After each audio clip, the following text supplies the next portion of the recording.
Right, guys, we're live, episode 4. Delighted to be joined by Player of the Year, FAI Cup winner, Chris Forrester. Welcome. Cheers, thanks very much. Appreciate your time. No problem. I wasn't expecting you to, reach out and say that you were going to come, but I really appreciate it. So, I suppose, first of all, how are you? How's things? Yeah, I'm fine. Yeah, not too bad in the off season now, so it's kind of been just chilled. Yeah. Been in a couple of days, doing a couple of sessions, but nothing too heavy. So I'm just kind of enjoying the Christmas time off.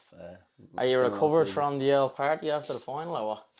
Yeah, to be fair, I've seen a couple of videos. we had 2 days celebrating. They're the best nights out of the year. Yeah. My mate Marley loves them. It says they're the best nights out of the year, but 2 days just be enough for me, and then it takes me a good while to recover. Yeah, good stuff. What we do at the start, we just go through a quick 4 questions. I think there's 9 or 10 here, so literally it's one or the other. So Yeah. I'll just get it going. FIFA or Pro Evo? FIFA all day. I've asked you that question anyway. Pizza or pasta? Pasta. Pasta. Nike or Adidas? Nike.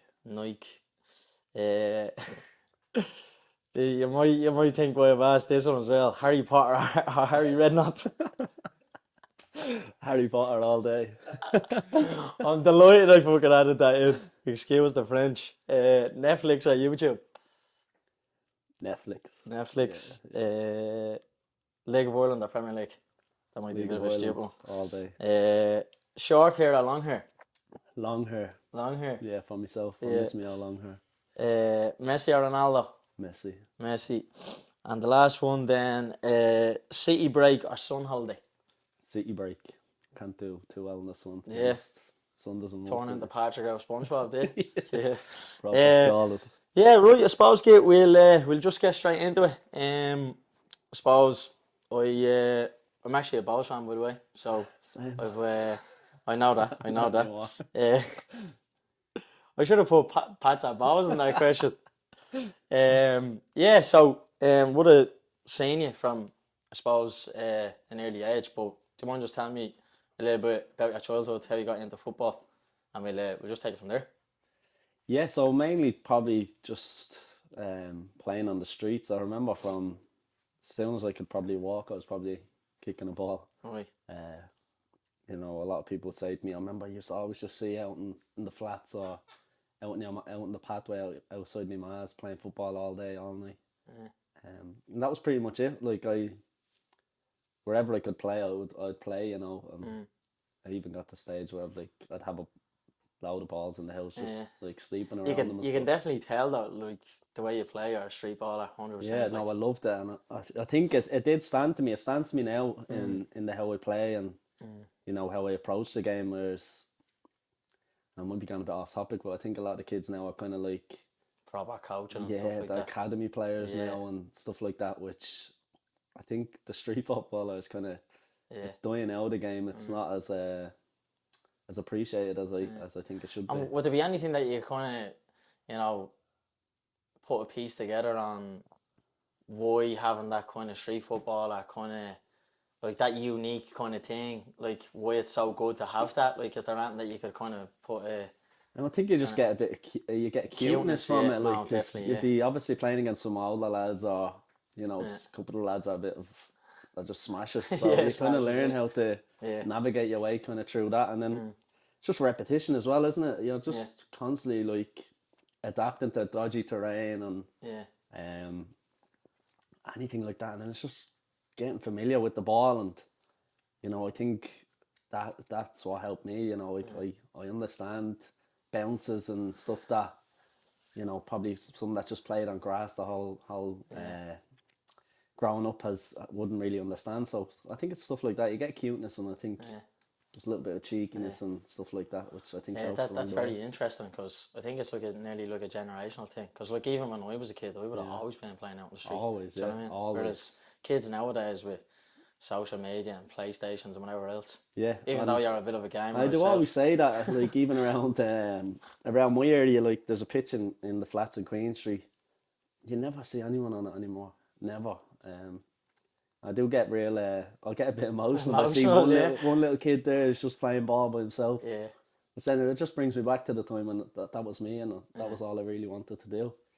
And then even growing up then, never really getting into a structured kind of team and stuff, because I didn't really like the demands and stuff that was put on from coaches, and it all comes a bit political at some levels as well, underage. So it's crazy that you mentioned that, because I think the amount of players that fall off from football just in general, or even just fall off from the highest level. So you could have someone, I'm sure bleeding a handful of players yourself that can play even in the Premier Division here. Yeah. Whereas they might be just playing, a couple of tiers down in the LSL. Like, again, do you know what I mean? And so there's a lot of that. You hear, like, when I was a couple of boys around my way that would, that you'd feel would have potential to play at League of Ireland level, but the demands and the playing every Friday, the training every day, and in Saturdays, your weekends are gone sometimes, and they just can't commit to that, and that's fair enough. But if you want to be a footballer, you have to commit, and that's, I think people don't really understand. Like, a lot of people say to me, like, my mates give me a bit of stick saying you never worked a day in your life, but I never really have time to do that for myself. Bar now that the season's over, once the season's on, like, you can't really be going out and stuff, so it's like I do enough work. Don't be minding what the lads say. Like. So we'll just move on a small bit then. Your schoolboy career, what did that kind of look like? First team I played for a team called Frankfurt. Right. Couldn't tell you the manager's names, but it was just all my cousins, and everyone from Aberdeen was playing for the team. It was a bit of a mad team. They ended up getting thrown out of the league for some arguments or something, point with referees. Then Smithfield, we had a team set up by Smithfield. Two of the lads' dads were setting that up. So that game was just playing with all my mates. Playing there as a banger. I think we were in the 15s, and I was 2 years too old for it, or something like that. I was a bit of crack though. It was just a bit of banter, like it was literally just a bit a kickabout. That team ended up getting thrown out of the league as well for fighting. So yeah, it was a bit carnage, like. But again, that was good. I enjoyed it. I was playing with my mates, and there wasn't the politics and just pure freedom of playing. Whose parent has more influence on the coach and stuff. It was just lads playing together. Until that went tits up. Eventually, then went to Belvo under 17s. I've been down at Belvo when I was 13, but never went back up because, again, the pressures and they were striving for winning All Irelands and stuff like that, and I just didn't. I didn't have the confidence in myself to probably, push myself onto them. So kind of took a step back from that, and then eventually got the courage to go down for a trial. Under 17s, I was in the Phoenix Park, and they signed me. Signed with one of my mates, Jay. He was the one that would claim he got me to where I am. He taught you everything, Yeah, I wouldn't be here if it wasn't for him. So I want to give him a shout out.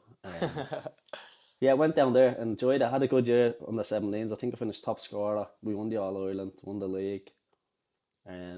So you would have played. Am I right in saying Bucko would have been in that team?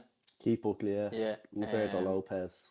Craig Sexton would have been in goal. Craig Sexton. A couple of others that had potential to play in the league, but never kind of Lee Swords, Andrew Corcoran, all them kind of players. So I would have known of them. That was a very good. My cousin, actually, you probably would have played against him. He would have played for West, their centre half, Brian, ginger haired lad, big centre half. Obviously, wasn't that good if you don't remember. No, I wouldn't remember. But I remember we had to play West out in Finglas one time, and there was about. I'm not listening. Felt like there was about 50,000 at the game. And it was just scramblers going off, and it was actually we needed to win it to win the league.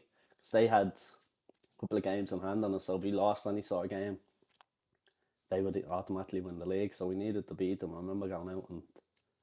Scramblers and all. I used to think I was hard, but I went out there and I remember I was shooting, get the ball, getting smashed. People just not even on the sideline, they're on the pitch. Crazy. That's brilliant. But that was a good team. Won everything we could.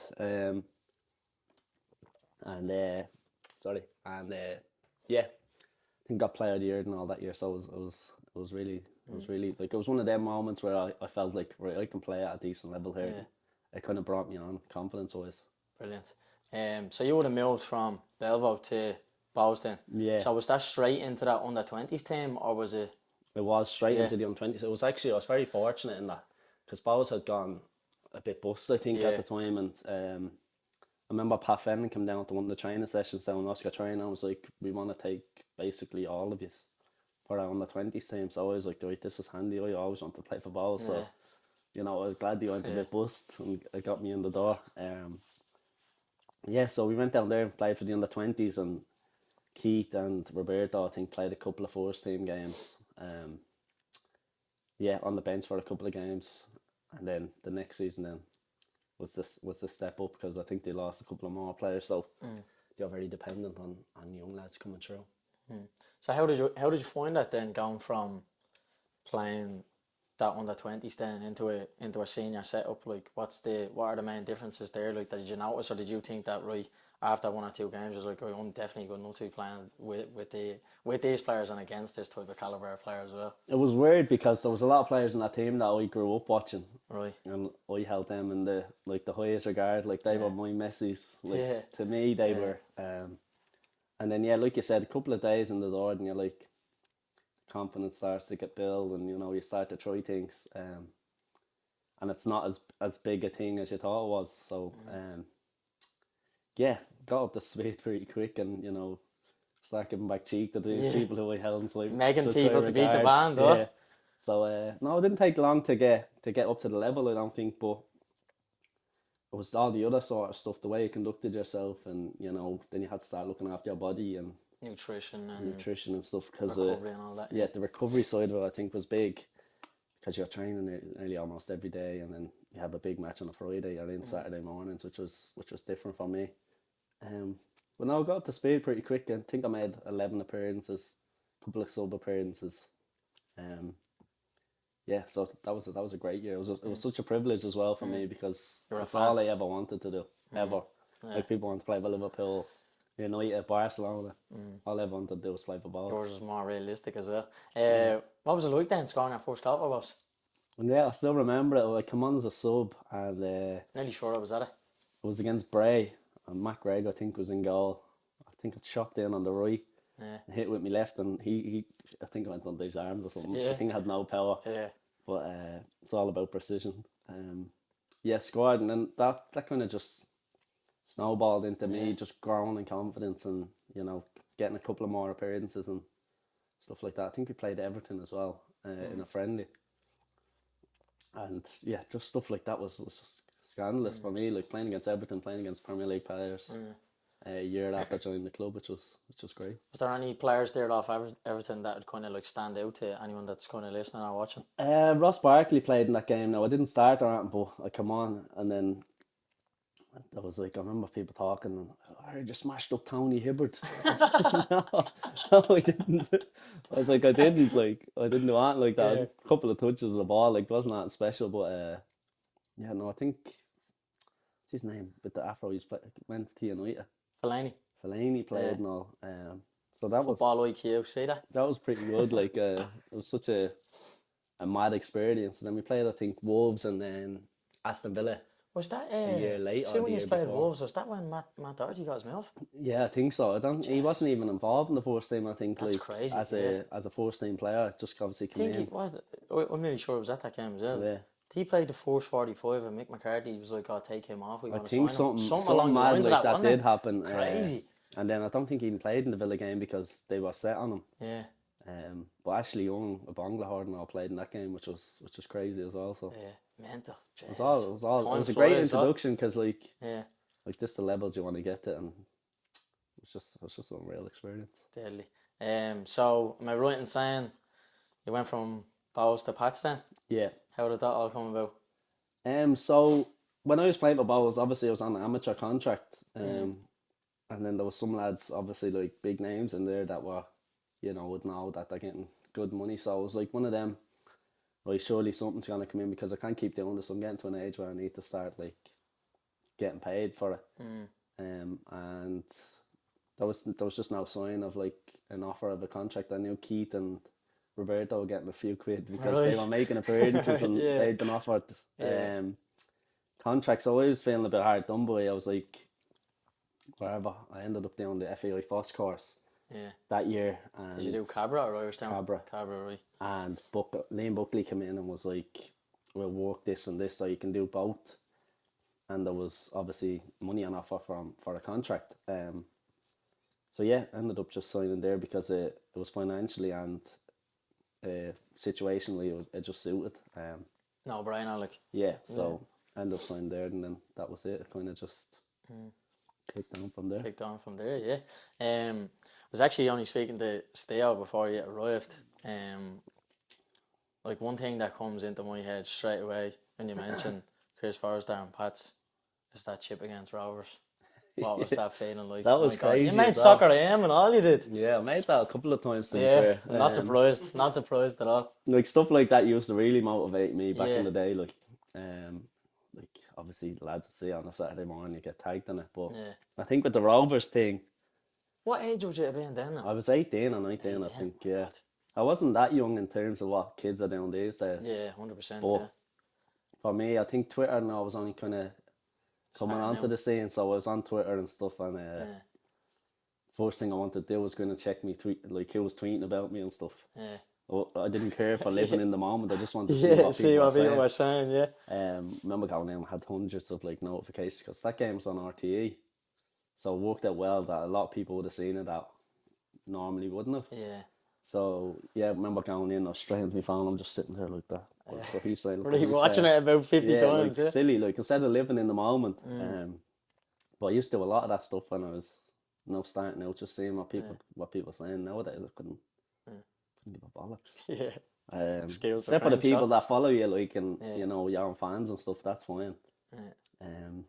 Yeah, it was unbelievable. I remember I scored 2 in that game. Yeah, the left foot strike was quality as well. Yeah, it was kind of like what would you call it? At the final moment. It just opened up though, didn't it, for you? Like, it was just like, I remember you just shifted it from right to left. I was lucky as well. You won't like me saying it, but Killian Brennan was playing left back for Rovers. Yeah, I remember it. Right. So he showed you too much. He didn't want to be in there. Yeah, he didn't want to play definitely. in there. So it worked out well. Nice goal, good assist, and then the chip, and then the little celebration. And I looked back and I was like, what am I doing? Like, brilliant though, brilliant.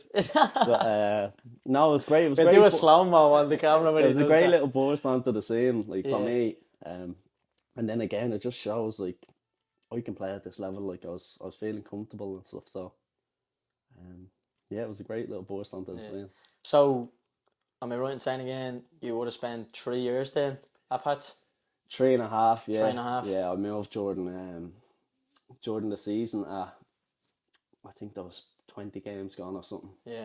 Moved to Peterborough, yeah. Then went there. But we won the league and all, Pats. Yeah. That was 2013, 2014. Yeah. I think we won the cup then in 2014. Yeah. We lost the cup final in 2012. Again, getting to play at the Aviva was something that, you know, any kid. What would be, obviously you spent, 3.5 years there. During that stint, would there have been a standout moment for you? Obviously, I'm sure that game against Rovers was early doors. You have your league title, the FAI Cup as well. Yeah. Like what kind of stands out? Probably the cup, winning the cup. Yeah. I know. If you asked me, it was long, wasn't it, for Pats? They hadn't won it in such 53 years, I think. So it was just a great occasion. Like, and we'd lost 2 years before in the final. So yeah, it was honestly unbelievable. But if you ask me these days, I'd rather win a league than a cup. Yeah, it's harder, isn't it? It's much harder. It's like there's more goes into it and stuff. The cup was such a big thing for the fans and, you know, everybody around the club. So yeah, that would be the highlight in them 3 years. Totally. You literally just touched on it there, Peterborough.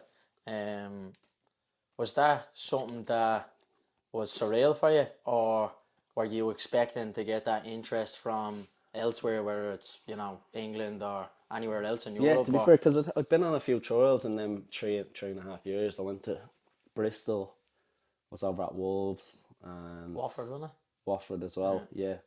I've done my research. You know more than me. Yeah, and then I thought I was signing for Bristol in that time. the manager was like, I want to sign you, we'll get it sorted. He ended up getting sacked. Right. A few days later, after the conversation was had, like, we'll get something sorted. And my heart was set on that. I was like, that's it, I'm gonna make the move that I've always wanted. He ended up getting sacked. New guy came in and was asked, do you want to like take a chance on him, like the old gaffer wanted him or whatever, and he was like, no. So yeah, I was a bit disheartened by that. But then Peterborough came in, and that was pretty quick. I think by the time they came in, I was there a week later. They just wanted to get it done over the line, so there was no second questions for me. It was something I wanted to do, and even if I didn't think I was going to the highest level I could go to, it was a process where I knew if I could do well there, I could make it was steps. like a pathway for you, So, I went there and that went pretty well, pretty quickly. Yeah, it did indeed. Yeah. In terms of like, obviously, it's a short flight. It's not that far away. Is it? I wouldn't say that culture is similar enough to ours. Like, how hard was it for you to kind of settle in terms of probably going into training with different types of caliber of player. Yeah. Obviously, were you living on your own at that point, or yeah? Yeah. No, it was difficult. It was really difficult because, like I said, it was a week, I think, before they made the offer, and by the time I was there, so everything that I knew had changed. Like I was in a new country, I was by myself, trying to make friends in the team or whatever, and then trying to be the player that I am to, get into this team or whatever. So it was pretty difficult. It was a bit of a culture shock because I've said it before, and I was living with my ma, and my ma used to do everything for me. So I was like, Jesus, what am I gonna do? I can't make this bed now or whatever. So it was difficult. It was a real culture shock. Like, it was a shock to the system, but I kind of, in a way, I think it kind of benefited me because if I had it slowly, kind of like if I had my mum move with me or whatever, I still would have been the same person I was here. So, like you said, it matured me and it grew me up pretty quickly. Yeah. As you said there, your time at Peterborough, it went pretty well, pretty quickly. Yeah.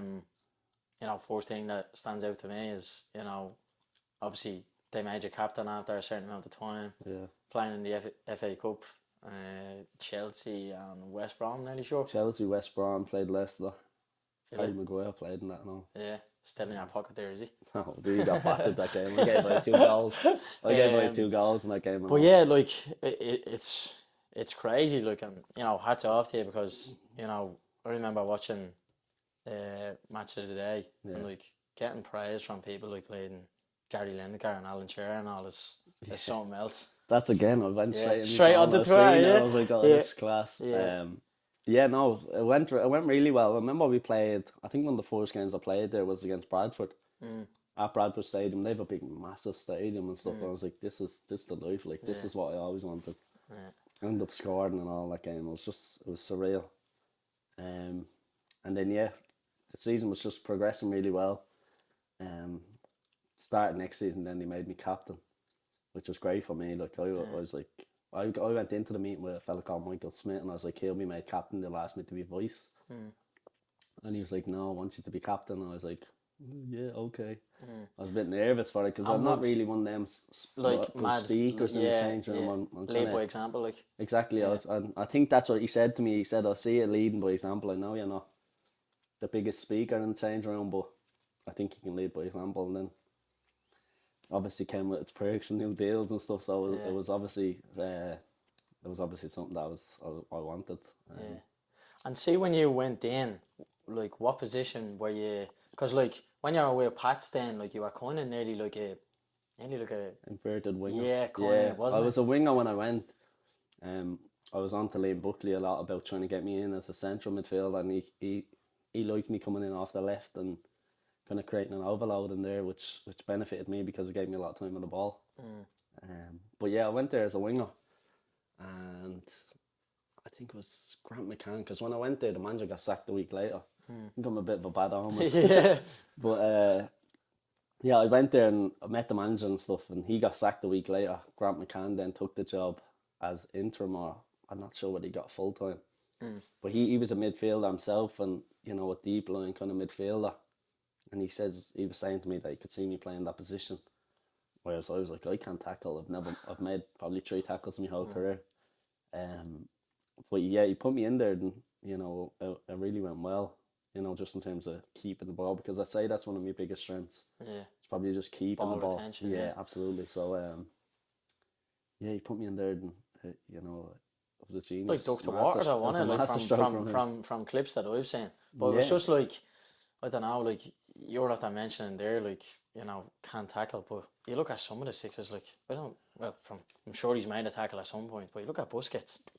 Like then it kind of mirrored my game off, kind of like being that sort of player then. Yeah.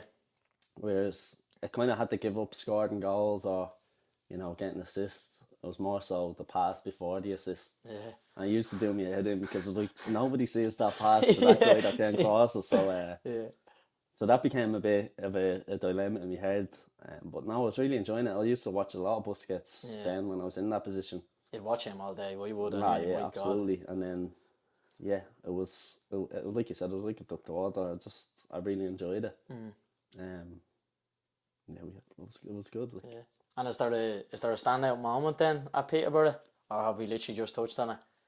The biggest one would be, now I get a bit of stick for always talking about it, but the Chelsea game at Stamford Bridge was surreal. Like, it was honestly the most amazing moments. Like, just going to the game. I think we stayed in a posh London hotel the night before, and I was like, it's a bit mad, isn't it? Like, did you bring a PlayStation? No, unfortunately not. Had my PSP. Had the PSP. Yeah, so no, I ended up staying there, and it was lovely little hotel and stuff. Just the whole day was perfect, and then obviously then traveling to Stamford Bridge, like you're buzzing, like. And what players would have been playing for Chelsea then now? I think, I'm not sure. John Terry played, Gary Cahill, Chalobah, Pedro. Oh my God. Fabregas, Willian. That's unbelievable. Willian was a joke, by the way. Yeah. Proper joke. Yeah, and then Kante come on as a sub. Yeah, I don't know who else. Yeah. I don't know who played up front. But we all, like, we done well. We were battling them for the first few minutes and stuff, nearly scored and stuff. I was like, what's going on? Yeah. This was mad. But then you're still playing FIFA. Did you ever hear the Chelsea team song when they're coming out and all? They go, little. Oh, yeah. All that and all. That was just like, I've heard that on FIFA. On FIFA, yeah. So, yeah, it was just surreal, like, and, you know, just seeing them. And I remember coming in at half time, and I was after playing well, like, I knew I was playing well. So, you know, just knowing you can feel it. You know yourself, like, yeah. And David Luiz was standing in like the tunnel. He gives me a high five. He says, good play, or whatever. That's class. I'm like, this is bleeding mad, like. Yeah. Well, my head was huge coming out for the second half. But then, yeah, obviously, just the game we ended up losing 4-1 or something. But yeah, like John Terry was sent off and all. It was just a mad moments, like. Yeah, crazy. That's unbelievable. Like, even like John Terry, Willian, Fabregas. Yeah, it was mad because played against players seeing like that, before the game, you go in as captain with the managers, and then you meet the ref and you do the toss and all there, I think. So you would have went in with Terry? So yeah, it's like me standing there, John Terry, like, I didn't know what was going on. It was class though, like stuff like that. You're like, what? You remember forever. How did I end up here? Like, yeah, and then a couple of other FA Cup games was good. We played West Brom, battered them. Yeah. So how far did you just go then? Was it? Who knocked us out? Chelsea knocked us out. So that would have been Leicester knocked us out in one. 5th round, or was it beyond that? Probably. Fourth or 5th. Right. I think played West Brom the 3rd and then Chelsea in the 4th. Yeah. Yeah, and then played Leicester, Harry Maguire, then ended up getting a big move to United a year later. So I played against £100 million player or whatever. And did you rate him at the time? Ah, yeah, he was deadly. Yeah, like, 100%. Yeah, he was deadly. Yeah. A couple of others, Damari Gray played in that. Very good player. Plays off the left, does he? Yeah, in an Nacho. Yeah. I don't know how you say it, Get but that flip flop out. he played. He scored a couple, so it was just great. Like, some great experiences. Yeah. And then just going to stadiums like Sheffield United Stadium. We played them on a Tuesday under the lights. It was the atmosphere. It was perfect. Like, it was great. Steve Evans was the manager, and I remember he was doing my head in a little bit. he wasn't really playing me and stuff. So I remember times we were doing shape and stuff, and I was in the opposing team. I just loft the ball over the stadium and stuff, and make it look like a clearance. Yeah. So just to kind of get one back on him because he wasn't giving me any game time and stuff. So I remember he brought me into his office and I was like, "What's going on here?" I was shielding the ball, just got up on the volley and launched the thing out of the stadium. Just ruining sessions, like, bit childish, but I had to get the frustration out of me Express somehow. your emotions in some way, yeah. So yeah, he was in and stopped playing me, and I was getting a bit fed up. And then I think my contract was coming to an end, and then me and my agent were talking, and Aberdeen then came in to sign me. Ended up signing me for, I think it was like 200k or something like that. So I went to Aberdeen then. And so yeah, when a club like Peterborough, and then you Aberdeen is the next step. How do you find that kind of mentally, in terms of, do you find that as a similar path? Do you see it as a step down, step forward, or what's going through your head? I seen it as a step up. To be fair, I thought the Scottish Premiership would be a higher level than League One, so I was like, right, this is a positive move. Aberdeen are a massive club. Yeah. Like the fan base and the history. Alex Ferguson was the manager at one stage. So this is a massive club. I think he had 20,000 at the first game against Rangers, whereas Peterborough was getting, I think, 6s and 7s and stuff. So I was like, this is definitely a massive step up. And then went there with all intentions of doing well. It didn't materialise like that, but like, that's football at the end of the day. And it was a positive move, I think, but ultimately it didn't end up as the way I wanted it. So how long did your stint last then? About 5 days. 5 days? No, I was there for about 6 months, I think. Right. I was there 6 months. I don't know what. It's only the start of the season. I think I was gone by halfway. Yeah. Got a nice holiday to Dubai out of it. They go to Dubai every off season, I think, or during January. So got a nice little holiday to Dubai, and then came back from Dubai, and I just wasn't getting any game time. He brought me all the way to Dubai, to be fair, and everyone was getting a half in this friendly, and he brought me on for like 5 minutes at the end. I was the only one to get like 5 minutes. So I was like, Jesus Christ, this isn't going well at all. Yeah. Spoke with him about it, and he says he thought I was sacking off training. I lifted up my top. I said, look at my skin. It's 33 degrees out there. I do not do well in this weather, but I was like, he had us running around 33 degrees. So I was like, I just can't, like, this weather just doesn't suit me. Like, I didn't sack off. I said, I'd done the runs or whatever.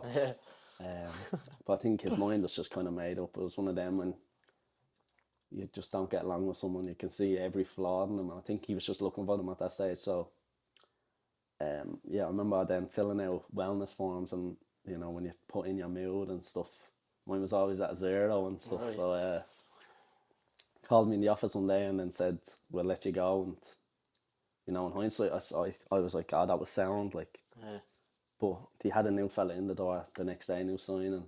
So I was like, it was a strategic thing, I think. Okay. So similar position to yourself? Yeah, get me out the door, clear up some wages or whatever, and then bring him in. But it's just one of them. Like, it's a time in my life where there's a lot going on, and it's one of them where I don't look back and say I regret it, because I went there with full intentions to do well.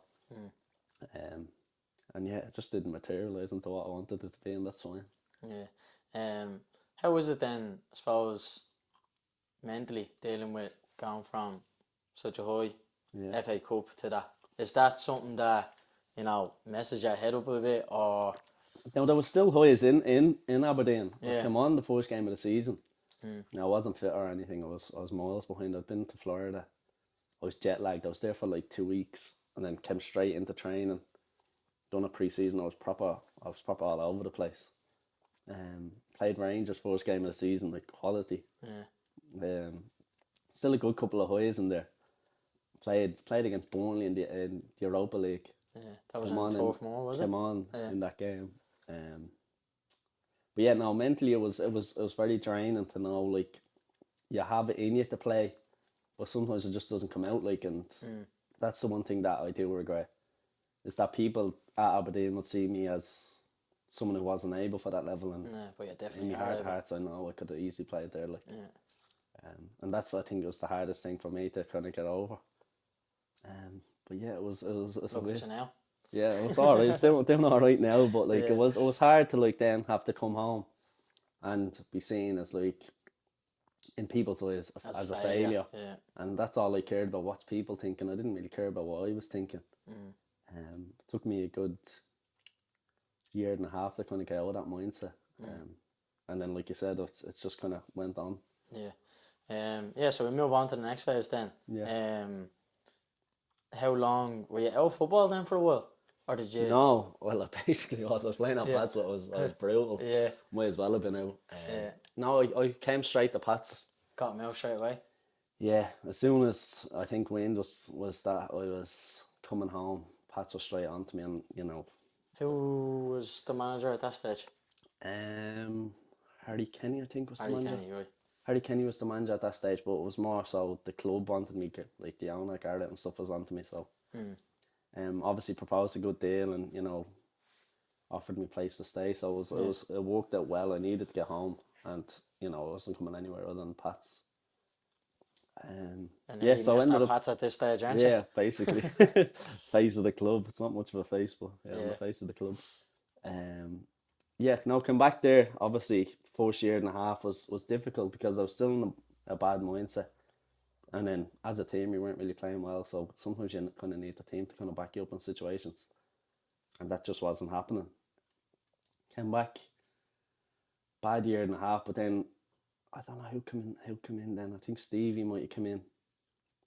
Stevie came in, yeah, and then things kind of started to change. He kind of got me going again. Now, I'm not the biggest fan of Stevie and what he's done, but he kind of got me going again. Like, sometimes managers come along like that who can just give you that bit of confidence and stuff like that. Get you back and you can relate with them and stuff. But ultimately, you end up letting the club down or whatever, but that's a different story. That's a story for another day, yeah. But yeah, he got me going. We ended up having a good season, winning the cup. He left. Tim came in. Tim done a good job.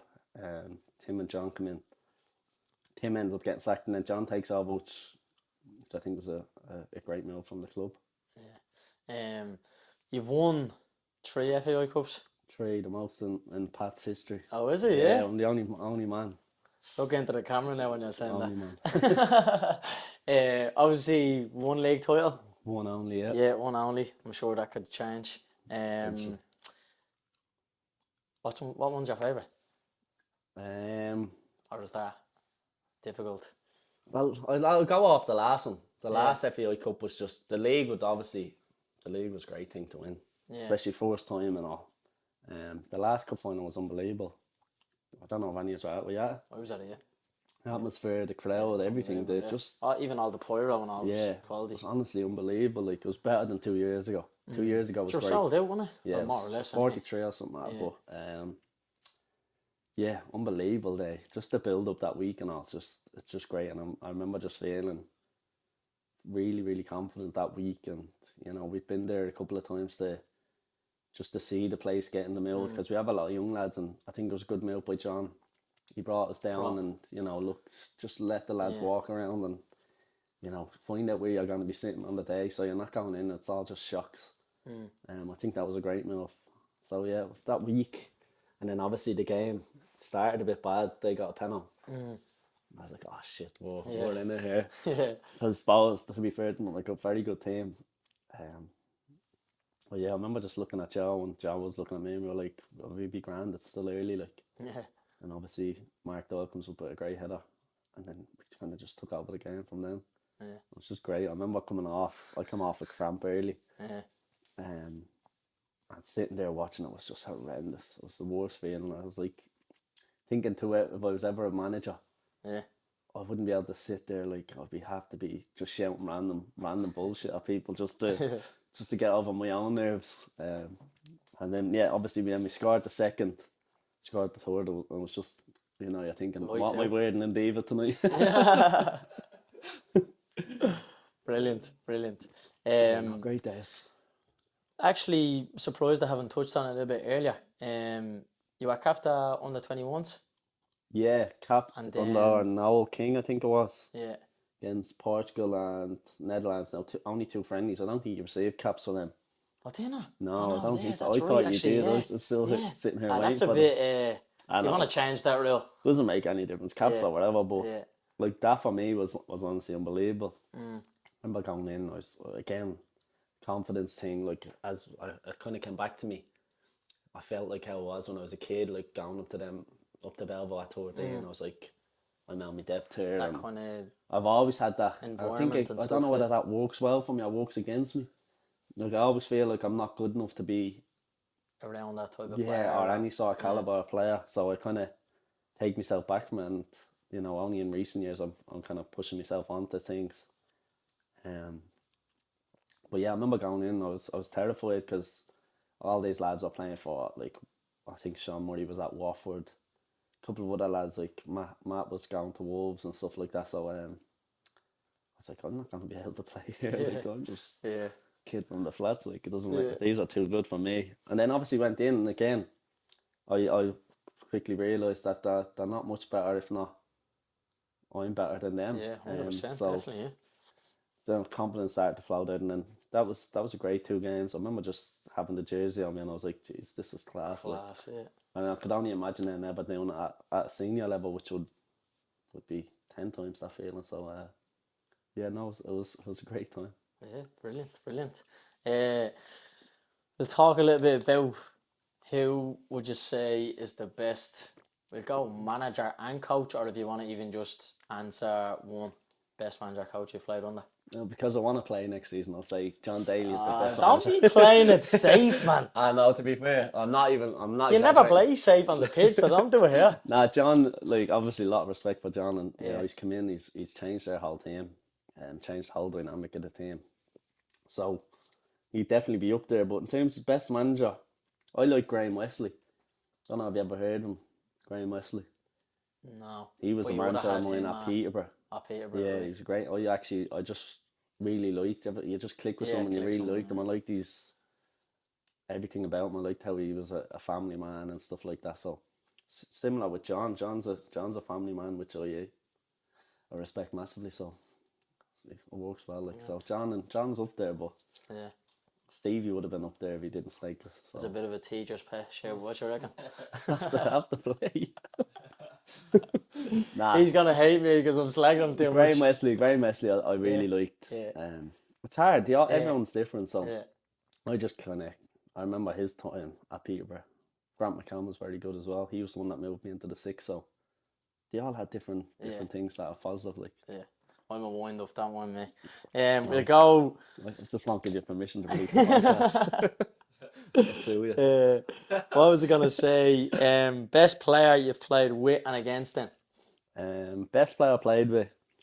Again, there'll be a couple, like, all different players. Now, for me, the most privileged I was playing with a player was Killian Brennan. Right. Because I grew up watching Bows, and he was the main man and stuff. Serious left foot. Serious left foot. My own back now, but serious left foot.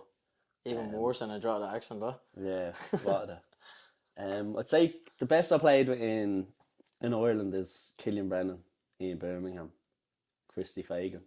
It'd be hard to kind of... Keith Fatty was third, actually. Yeah. Keith Fatty, you'd forget who he was at Pats. I'd say I like Christy Fagan. Christy Fagan's the best I played with here. The best I played with in England, probably a guy called Marcus Maddison. I've heard of that name. Left-footed fella. He was a mad thing now. He's a bit mad in the head, but I think he got locked up and all, but he was unbelievable. He had, like, the most assists in all the top tiers, and all the 4 top tiers in England or wherever, something like that. Yeah. So yeah, he was the best player I played with, probably over there. Best player I played against in Ireland. I don't know. Graham Burke's very good. He's always up there, like, and like, I hold him in such high regard. Yeah, Borky. He's another townie as well, isn't he? Yeah, I'd probably say Borky on his day is probably the best. Yeah. I played against her. He's so underrated in that Rovers team because there's a lot of big names, but it's mad, like, cause he's he's kind of nearly. He was in now the team a lot last year, wasn't he? Like, Yeah, I don't know whether season just he gone. had a couple of injuries. I'm not sure, but he was. Yeah, but when he was in, he was always scoring and stuff. So yeah, I'd say Burkey. And then the best player I played against in England, probably Fabregas. Yeah. Not bad shit. That's some shout. Some shout. Yeah. Finish up in the next couple of minutes, I suppose. Next question is, pick your best 11. Best 11? Yeah. From what? The world? No, that you've played with. So it could be... Oh, Jesus. It might take you a time. So you can either go who you've played with as a whole, so England, you know, underage, League of Ireland, or you can just go League of Ireland on its own. Whatever's easiest for you. It's going to be how long have you got? Not long. No, we've loads of best time. keeper. To be fair, keeper now, Dean Linus is very good. Yeah, he's quality actually. Yeah. Probably Luke McGee. He was on loan to us from Tottenham. Right. At Peterborough. He was very good. Oh no, he beat Yaros off Liverpool. Yeah. Yeah, he'd be the best. Yeah. So you're sticking him in goal? Yeah, Yaros, sorry. What formation are you going with? Or is it a Obviously struggle to 4-4-2. 4-4-2. Right back.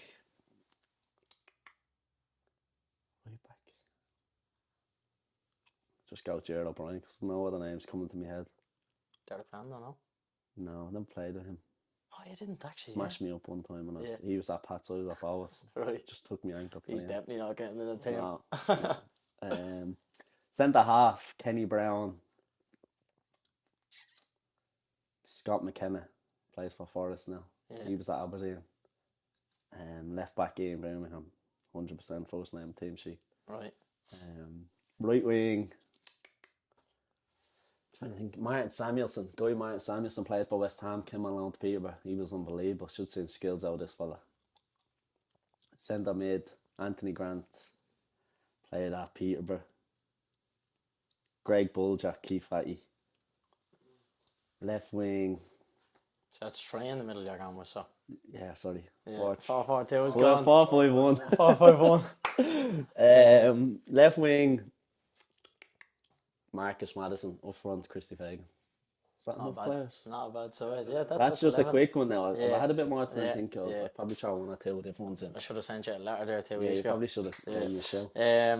Right, let me see. I'm going through this here now.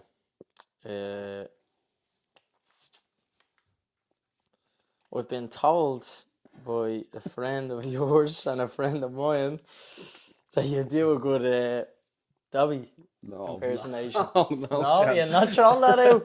But for your impressions, I will not do them on camera, I'll tell you that. No, and whoever that friend is, no friend of mine. Brilliant. Who told you that? I can't say. I can't say. Dobby? Is that Jake? Brilliant. I couldn't be doing that. I thought I was going to get that out of you. Stop. That's the only thing that will go viral from this whole thing. I couldn't be having that. Brilliant. Yeah, look, think it. We'll leave it at that. Yeah, look, really appreciate your time. Fair play. As I said, reached out to you. You got back to us, pretty sharp and stuff like that. There was no questions asked. Sometimes you text people and it's like playing. Yeah. I did have that though. I had it. I was like, oh, do I want to go on? Yeah. A bit nervous, like, but I think what you're doing with the game is good as well. Yeah, appreciate that. But yeah, look, guys, that's episode 4. That's a wrap. So, usual, be out on Spotify and YouTube. So, you know the drill. Thanks for the support, and we'll see you on the next one. Adios. Cheers.